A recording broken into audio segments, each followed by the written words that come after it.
Hello అందరికీ, చాలా సింపుల్గా ఈజీగా తందూరి చికెన్ ఇంట్లో ఎలా ప్రిపేర్ చేసుకోవాలో చూపిస్తాను. చికెన్ పీసెస్ని ఇలా పెద్దగా తీసుకొని బాగా క్లీన్ చేసుకొని నిమ్మరసం ఒక 5 నిమిషాల సేపు పట్టించి పక్కన పెట్టుకోవాలి. ఇప్పుడు ఒక బౌల్లో 2 స్పూన్ల పెరుగు, స్పూన్ కారం, టేస్ట్కి సరిపడా ఉప్పు, అలాగే ఒక స్పూన్ మండీ మసాలాను వేసుకోవాలి. మండీ మసాలా లేకపోయినట్లయితే చికెన్ మసాలాను కూడా యాడ్ చేసుకోవచ్చు. ఇప్పుడు ఇందులోనే 1/2 టీ స్పూన్ గరం మసాలా వేసి బాగా కలుపుకొని ఈ పేస్ట్ని ఈ చికెన్ పీసెస్కి పట్టి 2-3 అవర్స్ పాటు ఫ్రిడ్జ్లో పెట్టుకోవాలి.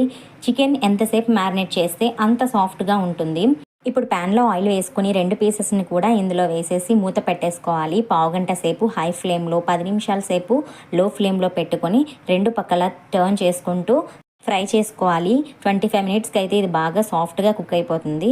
ఇప్పుడు వీటి మధ్యలో కాల్చిన బొగ్గుల్ని ఇలా బౌల్లో వేసి నెయ్యి వేసి మూత పెట్టుకుంటే ఈ స్మోకీ ఫ్లేవర్ అనేది తందూరి చికెన్కి పట్టి తందూరి చికెన్ చాలా టేస్టీగా ఉంటుంది.